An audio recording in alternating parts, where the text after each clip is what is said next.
ওম শিৱায় নম ওম শিৱায় নম ওম শিৱায়। মোৰ শ্ৰদ্ধাৰ অসমবাসী ৰাইজ, বিশেষ মই কেইটামান কথা ক'ম।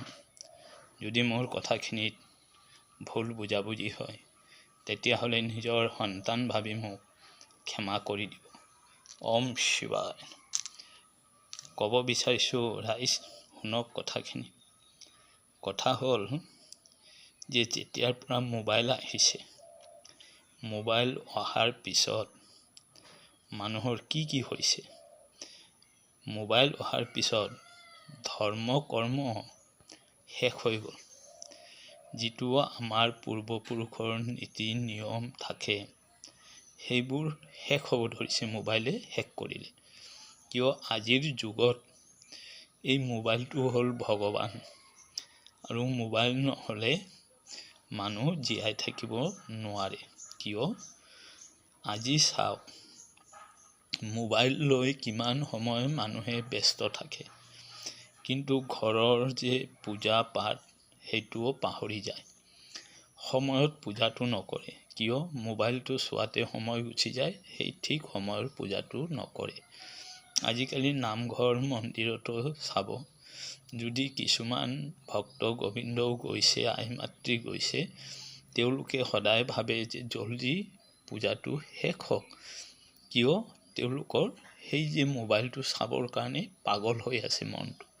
তেতিয়া কি কৰে, এই নামঘৰতে মোবাইলটো লৈ তাতেই চাব ষ্টাৰ্ট হৈ যায়।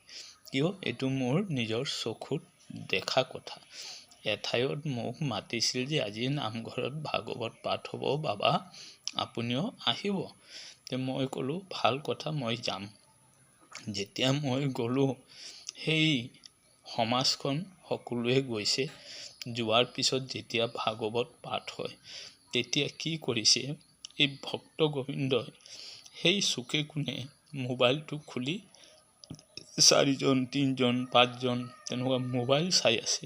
তেতিয়া এজন বোৱাৰীক মই ক'লোঁ, মানে মই ধেমালিও কৰোঁ যে, বোৱাৰীজনক ক'লোঁ যে বোৱাৰী সেইফালে চোৱা, সেই দেখিছানে তোমাৰ মালিকক।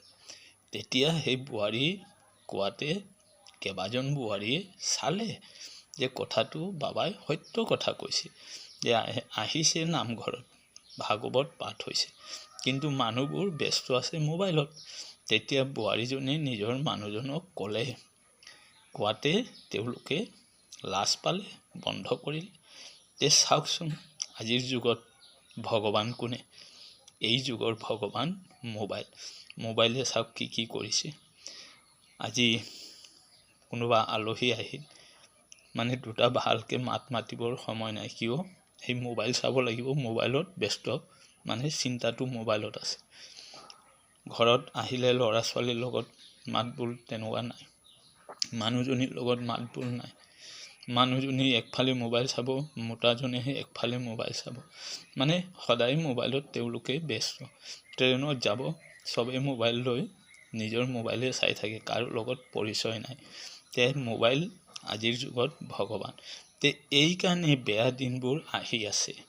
এই যে বেয়া যে দিন বুলি কয় নহয়, এইটোৰ কাৰণে আহি আছে, আৰু আহিব, আৰু ভয়ানক ভয়ানক বেয়া দিন আহিব। কিয় মানুহৰ ধৰ্ম কৰ্ম নোহোৱা হৈ গ'ল।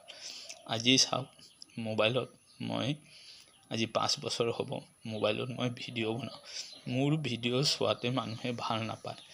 কিয় আজি 5 বছৰটোত মই সেই যে ভিডিঅ' বনাই কেতিয়াবা নিজৰ লাইকটোৱে পাহৰি যাওঁ, আৰু কেতিয়াবা মনত হ'লে নিজৰ লাইক এটা দিওঁ। মোৰ ভিডিঅ'ত 2টা কি 3টা লাইক আহে, কেতিয়াবা 200-300 মানুহ চায়, কেতিয়াবা 50-60 জনো নাচায়। কিয় এই যে মই কথাবোৰ কওঁ, এই কথাবোৰত ভাল নালাগে।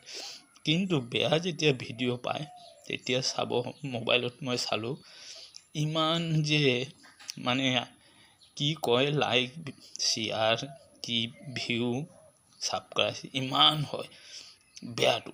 কিন্তু ভাল কথাটো ক'বলৈ হ'লে শুনিবলৈ টাইমেই নাই, আৰু বেয়াটোত হ'লে বহুত মানুহৰ আগ্ৰহ। তাতেইতো ধৰ্মটো বুজা যায়, যে ভাল কথা ক'লে চোৱা মানুহ নাই, বেয়া আহিলে তাক চোৱা মানুহ ঢেৰ আছে। আজিৰ যুগটো হৈ গ'ল এনেকুৱা, আৰু ভৱিষ্যত বেয়া দিন আহিব। একো ভাবিবলৈ নাই। যিমান দিন আছে খাই বৈ ফূৰ্তি কৰক। কেতিয়া যে গুচি যাব ঠিক নাই।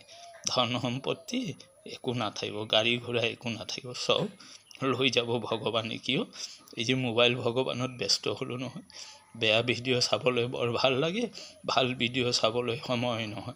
এইখিনি কৈ ৰাখোঁ। যদি মোৰ ভুল চুল হয়, অপৰাধ হয়, নিজৰ সন্তান ভাবি মোক ক্ষমা কৰি দিব। ওম শিৱায়, ওম শিৱায়, ওম শিৱায়।